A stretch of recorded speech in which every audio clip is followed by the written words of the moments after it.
에 보여준 그리스도, 이런 제목으로 함께 은혜를 나누겠습니다.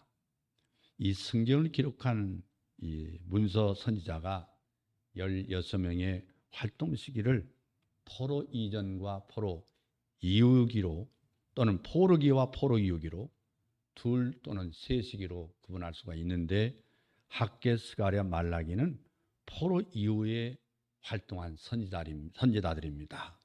그 중에 제일 먼저 세움을 입은 선지자가 학개라고 하는 선지자입니다. 포로 이후 시기라고 하는 것은 그렇게 대망했던, 열망했던 회복기를 의미합니다. 그건 하나님을 떠나서 민족적인 순환을 겪어야 되고, 개인뿐 아니라 가정이 파산이 되고, 민족이 깨질 만큼 정말 심각한 아픔을 겪고 난 이후에 하나님께서 내가 너희를 때림이 너희를 버리려이 아니라 너희를 다시 찾고 돌아오게 한 하나님의 그러하신 의도대로 회복의 역사의 말씀이 포로기 이후에 선지자들이 활동한 대언의 말씀입니다. 이 포로기 이후의 시기라고 하는 건 회복기를 의미하는데, 선지자들은 예루살렘의 심판을 경고하면서 한결같이 회복을 약속함으로 소망을 주셨습니다.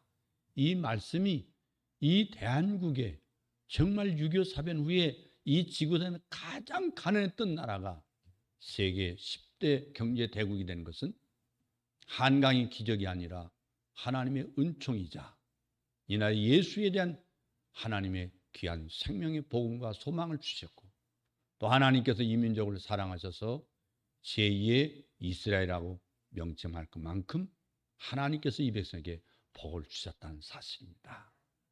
우리 대한민국은 세계에서 부러워하는 사람의 인재 자원을 가지고 있습니다. 이 사람 자원이 하나님을 섬기면서 여호와의 은총을 받아서 세계를 섬기는 대한민국이 될 수 있으라고 확실히 믿습니다. 이런 축복이 정말 이스라엘에 냈던 축복이 오늘 대한민국에도 내려지기를 소망합니다. 그래서 70년 동안 포로기간을 마친 후에 그 총독이었던 스룹바벨과 대제사장 여호수아의 인도하에서 귀환함습니다. 포로의 그 아픔 속에서 하나님이 본국으로 돌아오게 합니다. 그래서 이스라엘 백성들은 제일 먼저 한 것이 뭐냐면 번제단을, 제일 먼저 돌아와서 한 일이 번제단입니다. 그래서 3장 3절 보면 그 터에 세우고 그랬어요.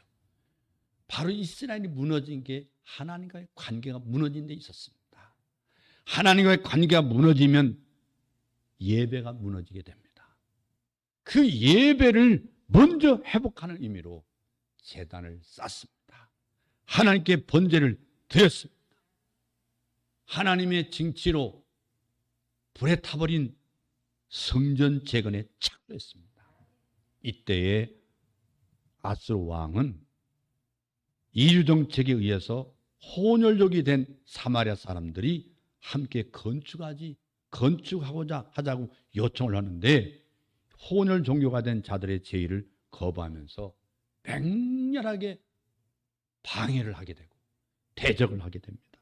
결국 선전 건축은 2년 만에 제대로 해보지도 못하고 중단이 되고 말았습니다. 회복기에 처한 이스라엘의 상황은 선자들의 약속과는 너무 달랐어요. 이사야와 미가 선자는 말세 여호와의 전에 산이 모든 산꼭대기에 굳게 설 것이요 모든 작은 산 위에 뛰어나리니 만방이 그리로 모여들 것이다. 이사야 2장 2절에서 또 미가서 4장 1절에서 말씀했지만은, 그래서 백성들은 난관에 복잡하자마자 오늘 학개서 1장 2절을 보면 여호와의 전을 건축할 시기가 이르지 아니했다고 중단된 책임을 변명을 하고 말았다. 여러분, 예배가 코로나 팬데믹 때문에 그렇습니다. 하나님도 아시죠? 대한민국만 그렇습니까? 대한민국만 그렇다면 외국에 나와서 예배 드릴 텐데 세계가 다 코로나 팬데믹으로 인해서 지금 죽어가는데 예배가 되시겠습니까? 이렇게 변명을 할 수가 있을 것입니다. 하나님께서 그 말씀을 기뻐하실까요? 성전 제거는 14년 동안 중단됐습니다. 오히려 방해하기 때문에. 점차 그들의 머릿속에는 이제 하나님의 말씀이 망각되기 시작하는 거예요. 이때 하나님 말씀이 학개로 말미암아 총독 스룹바벨과 대제사장 여호수아에게 하나님 말씀이 임한 겁니다. 이 전이 황무하였거늘, 하나님 말씀이에요. 너희가 이때에 편판벽한 집에 거하는 것이 가하냐. 다시 말하면, 야, 너희들 예배드린 예배당이 다 무너져 가잖아. 그러면서 입에 밥이 들어가냐? 우리가 저 북한에서 들었던 소리잖아요. 너희는 자기의 소유를 살펴볼지니라. 너희 행위를 돌아봐라. 1장 5절에. 너희가 많은 것을 뿌릴지라도 수입이 적으며 그것을 구멍 뚫린 전대에 넣음이 되느니라. 너희가 많이 버냐? 많이 수입이 생겼냐? 그런데 생각지 않는 이제 지출의 구멍이 많아져서 결국에는 모험이 없을 것이다. 그 말이 6절의 말씀이에요. 이것이 무슨 연고냐? 내 집은 황무하였을 때 너희는 각각 자기의 집에 빨랐습니다. 자기 집은 그냥 손을 대고 고치고 새롭게 쌓고 새롭게 짓는데 나를 예배하는 성전이 무너져 있지 않느냐. 황폐되어 있지 않느냐. 그러고도 너희들이 부유하기를 바라냐? 평강을 얻기를 바라냐? 그 말씀이거든요. 그 학개 선자의 메시지는 1장 8절에 보면 학개서 1장 8절에 너희는 산에 올라가서 나무를 가져다가 전을 건축하라. 전이란 말은 집전자잖아요. 여호와의 집을 져라. 그래야면 내가 그로 인하여 기뻐하고 또 영광을 얻으리라. 이 총독 스룹바벨과 대제사장 여호수아와 남은 바 모든 백성이 하나님 말씀을 충종하고 여호와를 경외했다고 그랬어요. 그들이 들었어요. 하나님의 전 역사를 다시 시작을 했다. 하나님의 성전 역사를 시작했다. 성전의 길을 다시 시작했다. 여기서 조심해야 할 점은 하나님 무엇이 부족한 것처럼 사람의 손으로 지은 건물을 인해서 기뻐하시고 영광을 얻으실 분이라고 여러분 생각하십니까? 그렇지 않습니다. 그럼 어찌하여 전을 건축하라 명령하느냐? 궁금하시죠? 한국에 세계적인 교회가 6개 있다는 걸 모르시죠? 전 세계 10대 교회 중에 6교회가 한국에 있습니다. 예배당을 잘 지었으면 뭐합니까? 수많은 대리석으로 건물을 잘 지어놓으면 무슨 소용이 있습니까? 심령 성전이 무너져 있는데, 가슴에 하나님 향한 사랑이 무너져 있는데, 하나님 관계가 멀어져 있는데 너희가 나를 건물 안에 가둬두려고 하느냐. 그 의도를 구속사라고 하는 지평에서 우리는 찾아봐야 되는 거예요. 하나님께서 바로에 놓였던 이스라엘 백성들을 출애굽시켜서 그 출애굽시킨 의도가 뭐냐는 거예요. 왜 너희들을 애굽에서 끌어낸 줄 너희 모르느냐? 그게 바로 에클레시잖아요. 내가 죄악 가운데 있는 멸망으로 가는 너희들을 특별히 선택하여 부르는 목적이 뭔지 모르냐? 성막을 세우라 하신 목적이 어디 있는가를 깨달아 봐라. 하나님은 애굽에서 구원하신 의도에 대해서 출애굽기 29장 46절 말씀 보면은 그들은 내가 그들의 하나님 여호와로서 그들 중에 거하려고 그들을 애굽 땅에서 인도하는 줄을 알라. 그 레위기 11장 45절 말씀 보면 나는 그들의 하나님 여호와이니라. 그 성막을 지으라 하신 목적이 뭐냐면 출애굽기 25장 8절 말씀에 내가 그들 중에 거할 성소를 그들을 시켜 나를 위하여 지으라. 내가 너와 함께 있겠다. 따라하겠습니다. 임마누엘. 임마누엘. 하나님이 나와 함께 계시다. 내가 너희와 임마누엘 하려고 성전 지으라고 하는 거야. 마음의 성전 지어라. 내 마음의 교회를 지어라. 내 가정에 교회를 세워라. 너의 직장에 하나님의 집을 세워라. 하나님의 전을 세워라. 내가 너희 중에 있겠다. 내가 너희와 함께 있겠다. 핵심이 그들 중에 있겠다고 하는 말씀, 임마누엘 말씀이에요. 임마누엘 말씀. 여러분, 예수 믿는 축복이 뭔지 아세요? 하나님 나와 함께 계시다. 하나님이 나를 도와주신다. 하나님께서 그들 중에 거하신 때가 있었어요. 창세기 1장, 2장이 아주 짧지 않습니까? 근데 이 함께 거하심이 인류의 시도의 범죄로 말미암아 3장에서 깨어져요. 하나님이 인간과 함께하는 게 결국 창세기 1장, 2장뿐이에요. 3장에 가서 깨져버려요. 구원의 계획은 이를 회복하는 역사가 바로 구원 계획입니다. 하나님께 다시 돌아오게 하는 게 구원이에요. 그게 하나님의 의도요. 하나님의 섭리요. 하나님의 예정이요. 할렐루야. 구원 계획은 회복시키는 역사다. 그렇기 때문에 선지자들이 약속한 회복도 바벨론으로부터 귀환을 예표해서 보여주는 거예요. 바벨론으로 돌아온 거, 야, 우리가 일제에 30년 동안 해방했지만 아직 정신사, 문화적으로 완전히 해방됐냐? 해방 안 됐죠. 해방 안 된 게 많죠. 여러분, 인천에 송도 아시죠? 송도라는 말이 한국말입니까? 아닙니다. 그 일본 사람들 일본 말입니다. 일본 말을 그냥 쓰고 있는 겁니다. 지금 송도가. 그러면서 뭐 세계 10위라고 거들먹거리면 안 되죠. 아직 문화의 식민지라는 사실을 우리는 깨닫지 못하는 게 한두 가지 아니지 않습니까? 많은 사람들이 송도 하는데 송도가 우리말인 줄 아십니까? 한번 찾아보십시오. 송도 일본 말입니다. 우리가 죄악 가운데서 구원받았다고, 바벨론부터 회복해 돌아왔다고, 그것만 보이는 게 아니에요. 사탄의 포로에서 돌아오게 하심으로 하나님의 나를 회복하겠다는 하나님의 비유입니다. 하나님의 사건을 통해서 하나님의 메시지를 약속하는 거예요. 그런데 돌아온 저들은 그 회복이 자신들의 당대에 다 이루어질 것으로 기대했던 것입니다. 이 회복은 그리스도의 구속을 통해서만 이루어진다는 사실을 믿으시길 바랍니다. 예수 그리스도의 재림 때에 완성되는 회복의 축복이 임할 것입니다. 이런 구속사의 맥락에서 볼 때 성막, 성전의 의미는 임마누엘의 성취의 모형이다. 임마누엘. 그때까지 성전 예배를 통해서 하나님과 교제를 지속하면서 이제 짐승을 잡아서 대신 드리는 제사를 했지 않습니까? 그런데 예수님께서 단번에 이제는 짐승 제사가 필요 없이 드려주실 구속을 대망케 하신 게 바로 하나님 회복의 역사의 징표입니다. 그렇기 때문에 성전 건축이 중단되고 망각 상태에 이르게 되었다는 것은 무엇을 의미하느냐? 하나님과의 관계가, 하나님과의 교제가 끊어졌다. 여러분, 기도가 뭡니까? 하나님과 교제하는 거거든요. 여러분, 하나님과 데이트를 많이 하십시오.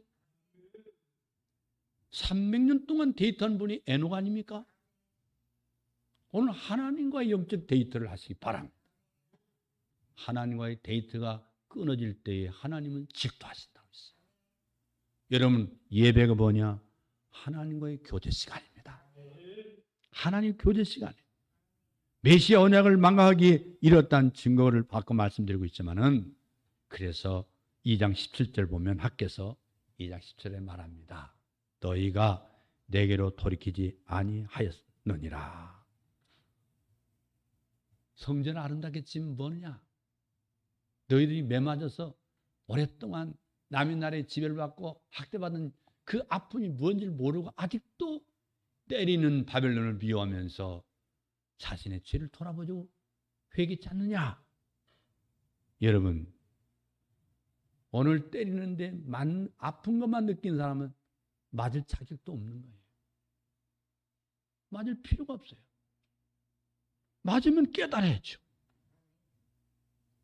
학개서는 4차례 임한 하나님의 말씀을 4번 설교한 걸로 이루어졌습니다. 그게 학개서입니다. 짧지만은.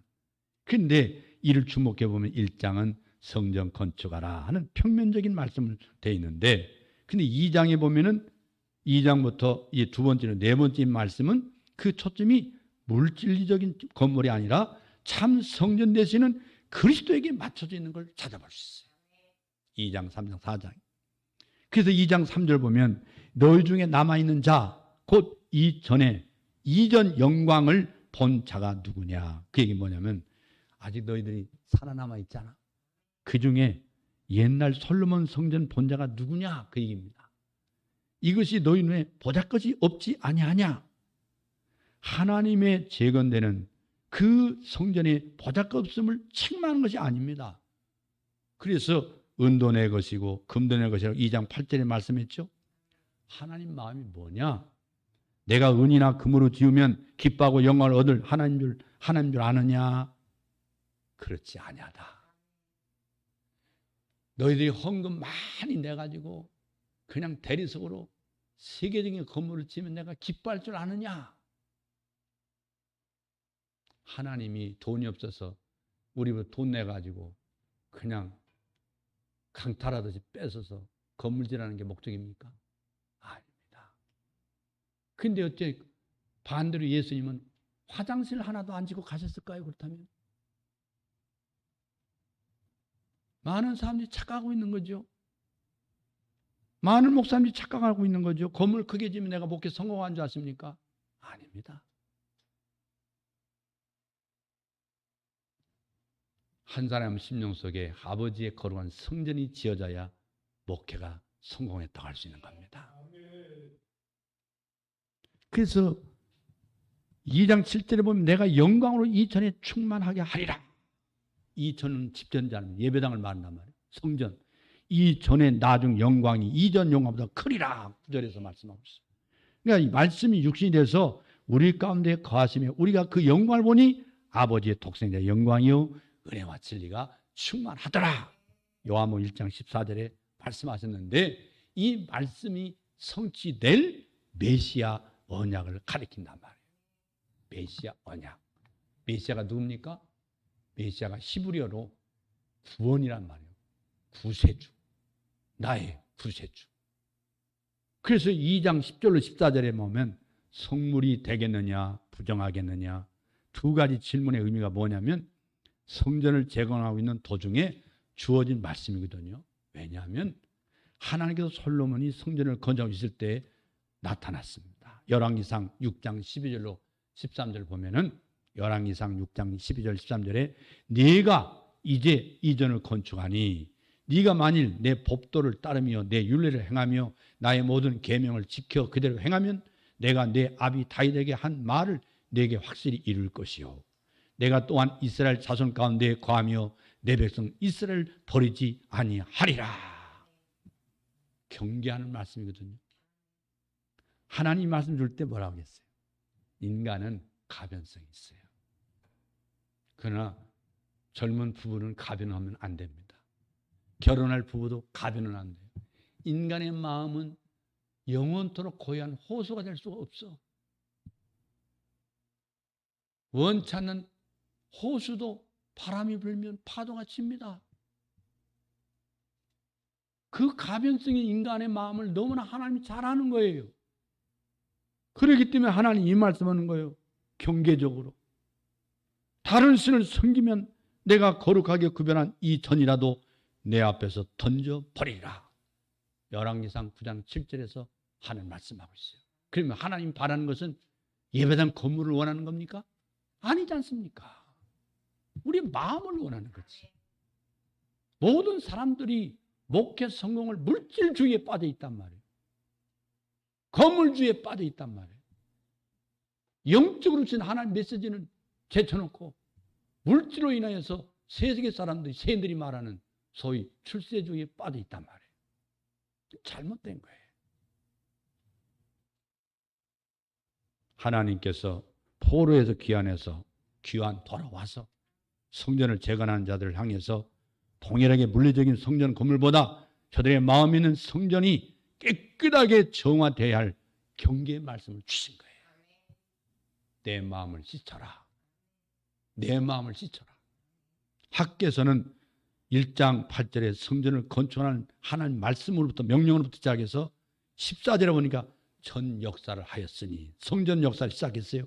중단되었던 성전 건축이 다시 이제 시작되었음을 보여주고 있지만 성전을 완공했다는 말씀은 없어요. 그럼 주목해야 할 점이 뭐냐는 거예요. 성전 건축으로 시작된 학교에서는 성전이라는 건물로 끝맺고 있는 것이 아니다는 걸 찾아볼 수 있어요. 내가 너를 취하고 너로 인을 삼으리니 이는 내가 너를 택했습니다. 2장 23절에 말씀하고 있는데 너라는 인물로 결론을 맺고 있습니다. 너가 1차적으로는 수룹바벨이라 하여도 그는 예표의 인물이고 택하여 또 인을 삼으신 도장을 찍었단 말이에요. 궁극적인 너는 누구겠습니까? 예수 그리스도에 대한 약속입니다. 예수 그리스도. 그렇습니다. 하나님의 나라 회복은 성전이라는 건물로 이루어지는 게 아니다 그 말이에요. 하나는 돈으로 이루어지는 겁니까? 물질로 이루어지는 겁니까? 너라고 하신 그리스도의 대속을 통해서 잃어버렸던 자기 백성들인 우리를 찾는다는 사실을 깨달아야 돼요. 하나님은 인간을 찾으시지 건물을 원하는 게 아닙니다. 성경은 말씀합니다. 에베소서 2장 21절로 22절 보면 바울이 이런 말씀했죠. 그의 안에서, 누구 안에서? 예수 안에서 검을 받아 서로 연결하여 주 안에서 성전이 되어가고 너희도 성령 안에서 하나님의 거하실 처소가 되게 하여 예수 안에서 함께 지어져 가느니라. 이게 언약 공동체 교회입니다. 더 나아가 이스라엘 공동체가 바로 이겁니다. 하나님의 언약 관계 백성들. 오늘 우리는 하나님과의 언약 백성임을 믿습니까? 언약 백성이에요. 하나님은 금이나 은으로 지은 건물이 아니라 다시 찾음받은 자기 백성들로 이루어진 성전에 거하시기를 기뻐하심을 우리는 명심해야 합니다. 깨달아야 됩니다. 여러분 마음속에 예배가 회복되기를 바랍니다. 기도가 회복되기를 바랍니다. 하나님 기쁘신 복음 사역에 열정을 나는 회복의 역사가 있기를 주의 이름으로 축원합니다. 이 임만의 축복이 오늘 예배하는 우리 모두에게 영원토록 임할 줄로 믿습니다.